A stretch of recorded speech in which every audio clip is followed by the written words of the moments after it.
Hi, welcome back to my channel. I'm doing a February Reads wrap-up video. I have to check back, but I don't really remember whether or not I did one for January, but here it is, February 28th, and I thought I would wrap up my reading month and my other activities of the month, and let you know what I've been up to. So I'm going to utilize my phone as well as my laptop so that I can quickly pull up any information or statistics that I might not be able to pull up otherwise. I think it just might be a little bit more efficient that way. So forgive me for looking down. That's just something that I cannot avoid. But let me tell you what I've been up to. Okay, let's talk about the channel first. On the channel, I have put up several videos, mostly book reviews. I think I probably did 18 book review videos this month, and several are uploaded. I might have done more than that, but I think I have 14 scheduled through the end of March. And the reason that so many are scheduled through the end of March and not actually on the channel yet is because the books have not yet been released by the publisher. In addition to that, I've done a couple of whip and chat videos. I did a kidding up video of catching dreams. What else have I done on the channel? I guess that's it. Book review videos, a couple of whip and chats. When I do my whip and chat, I do book talk or current reads. I'm trying to think of a more creative name, but I haven't come up to that yet. And so one is due. Maybe when I start catching dreams tomorrow, I'll do another whip and chat. And I even put up a couple of videos with my nervous attempts at framing 2 diamond paintings. One for myself, which is hanging in my bedroom. Maybe I'll take a picture and show it to you here. And another one I framed and gifted to my daughter Alexis. I guess that's about it. It's been a very, very productive month on this channel. I'm really happy about that. And one of the things that I was considering around the beginning of February was whether or not I was going to do individual book reviews for every book that I read. And I'm going to pretty much try to do that. The exception to that rule will be when I binge read series books. I don't think I will do that because some series are 8 books, 10 books, 20 books, and sometimes I'll read several books in a row. So other than that, I think I'm going to just do the individual book reviews. In a couple of cases, I did combine reviews, like I did the Nikki Hunt book reviews. I combined those, and so you might see some combined reviews, but mostly you'll see individual reviews. So that's my channel catch up. Whether or not I have decided to insert images or not, I'll decide as I edit the video.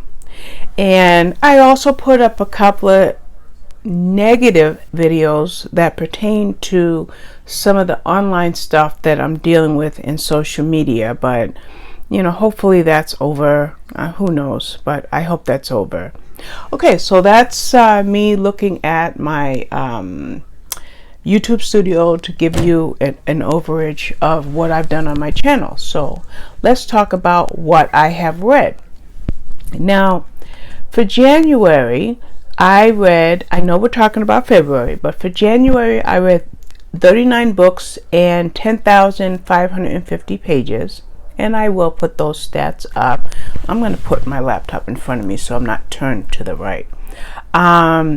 And I was reading an average of 352 pages a day in January. But because I read, I think, 7 novellas in January, my average page came out to 271. But then when we bump up to this, the purpose of this video, my February wrap up, my page count went from 10,550 in January to 13,010 pages in February. So again, 13,010 pages, and I'll throw that number up on the screen. I read 40 books in February, and that's kind of good because when I look at the days that I finished books, I'm just going to give you some dates. I didn't read other than reading Sacagawea, which is 1,424 pages, and I'm on page 1008, I didn't read individual books for several days during February. Like I didn't finish a book on February 25th, or February 27th, or today, February 28th. I didn't complete a book on February 19th. I'm just scrolling down just to let you know. It looks like every other day in February, other than the date, I didn't read a book on February 1st. So there you have it. February 1st, February 19th, February 23rd, February 27th, and 28th. So there's not a day that I will finish a book. I mean, there are some days that I will not finish a book. Let's reverse that statement. So back to my stats. That 40 books during February brought me to, my window minimized, bring my window back. That brought me to 79 books for 2021. And for February, I averaged 650 pages per day. Again, that is 13,010 pages divided by 28 days in February. So the average comes out to 650 pages a day. And then my average pages per book is 325 pages. Now in February, I believe I read a couple of novellas, maybe 2. So it does, lower my average.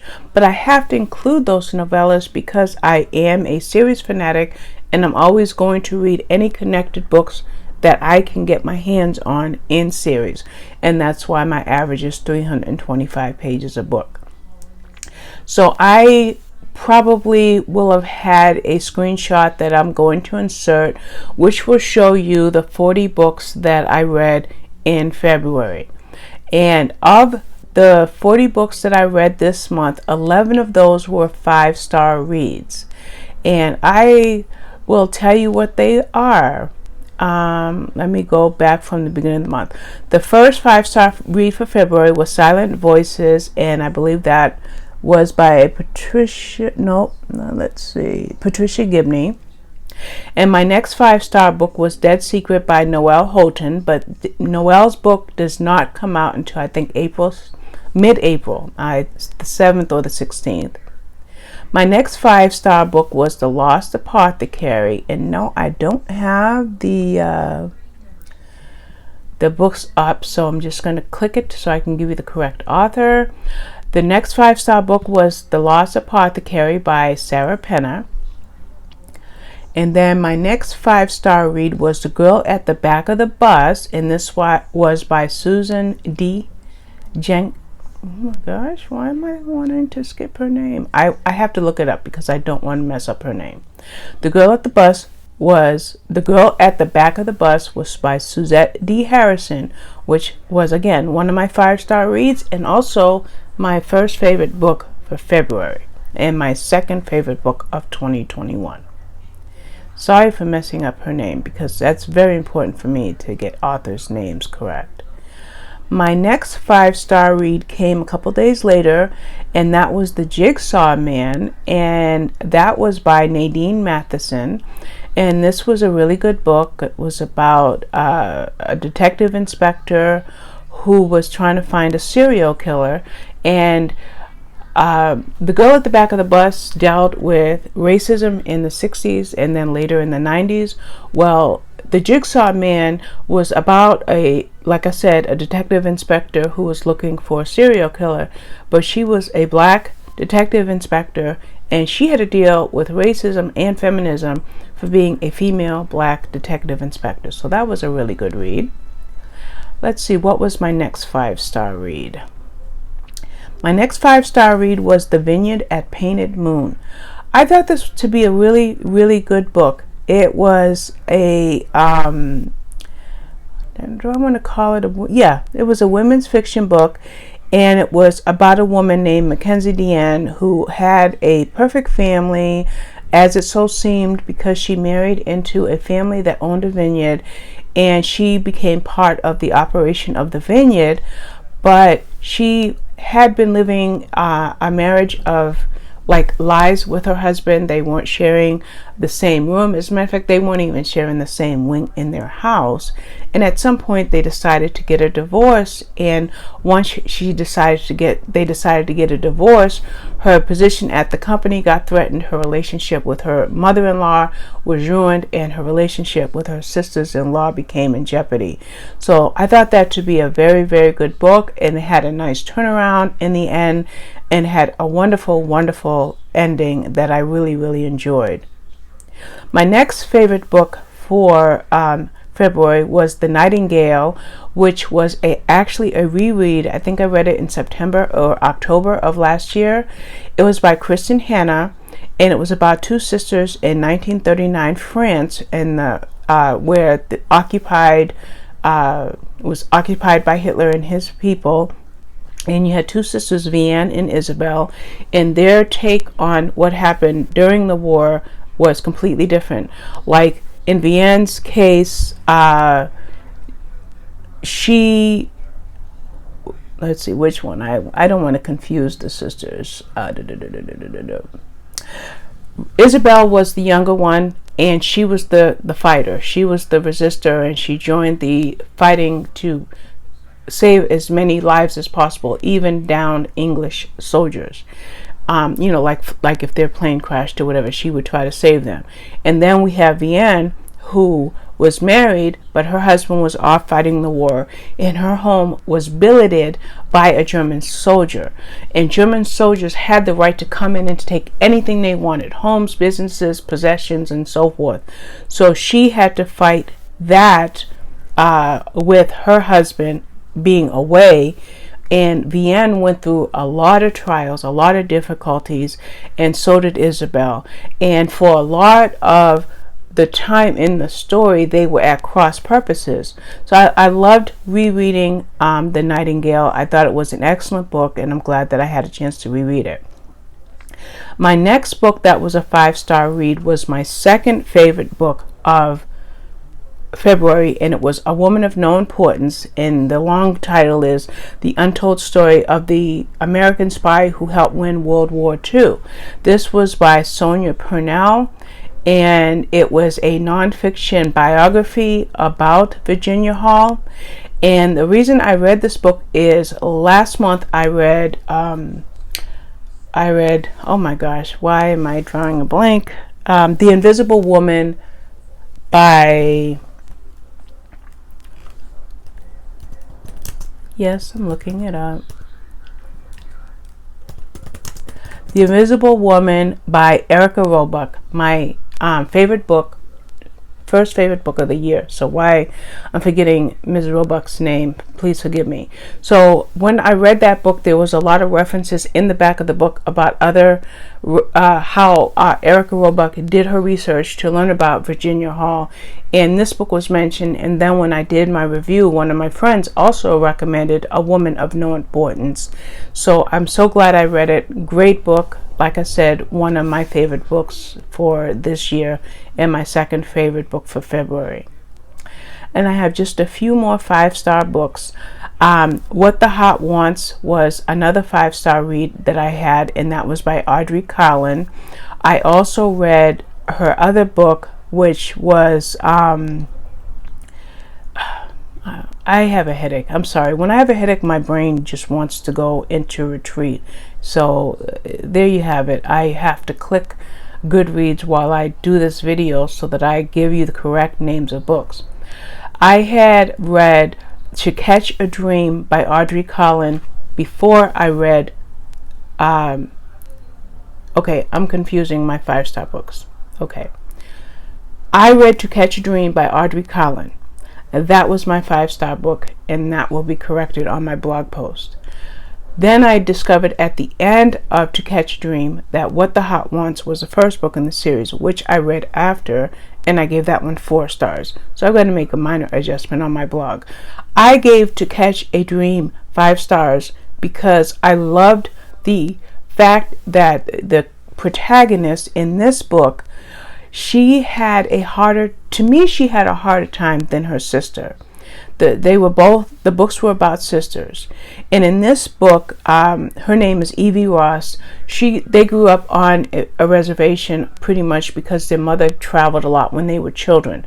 But Evie was blonde and fair-skinned, so she was bullied as a child for not looking like the Indian children that she grew up with on the reservation. Her grandfather was a Comanche chief, and yes, I know the politically correct term now is Native American, but when she was growing up, that wasn't the term that was being used. So now she's about 30 years of age, and she starts to fall in love with she's half Native American, by the way, and she begins to fall in love with a Native American man, and his name was Milo Chavez. And I really loved their story, and that's why I gave that one 5 stars. And like I said, I've got to go make a couple of corrections. I think I have to correct this on Goodreads as well as on my blog, because one was 5 stars to me and the other was 4. And then the next 5-star book I read was Danger in Numbers by Heather Graham. And this was a really good book because it was about a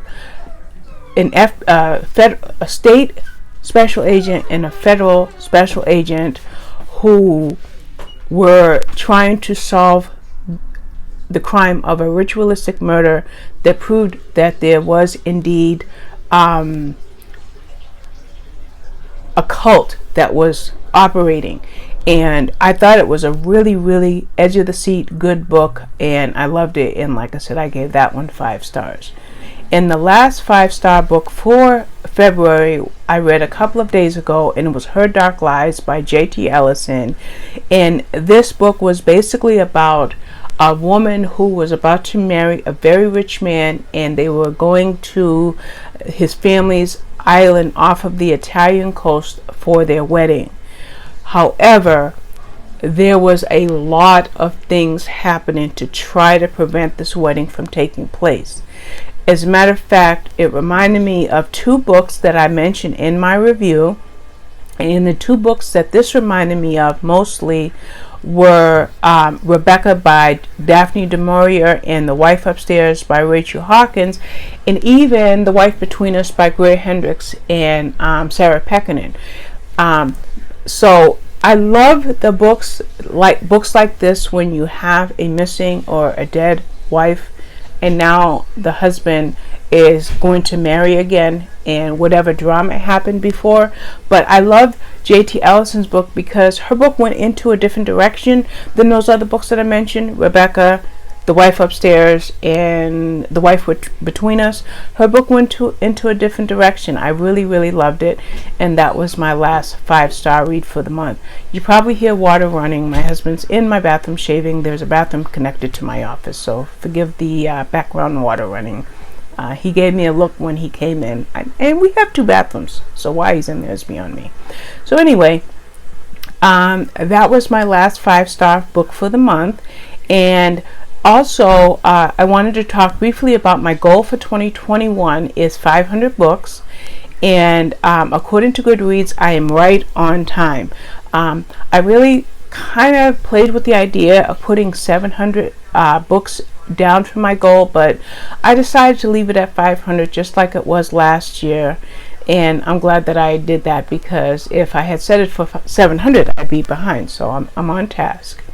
In addition to that, I've been diamond painting, and I will show you my progress picture. I'll pop that up, and I'm also starting another diamond painting tomorrow, and I'll pop that one up, and that's what I've been doing. I have a TBR that I have set up for March already. It's got about 50 books on there. Of course, I won't get to all of them for 2 reasons. One is because I probably won't read 50 books in March. But the second reason is sometimes I will find a book that I'm going to be reviewing, and I want to read any connected books to that. And then there is actually a third reason, is I will accept other blog tour offers that come up, and I will throw those books in ahead of time as those books come out, either on NetGalley or I receive an ARC from the publisher. So I think that's about it. That's my February wrap up, guys. 40 books. Like I said, I'm on time with Goodreads, and that's a goal that I feel good about. And I'll be back. You're gonna see sporadic book reviews on this channel because, like I said, they're scheduled well into the end of March. There's actually one that I have for the end of April already, I think April 24th. So you're going to see book reviews pop up whatever date my scheduler has set. And I'll be back with more content soon. All right. Thank you. Bye-bye.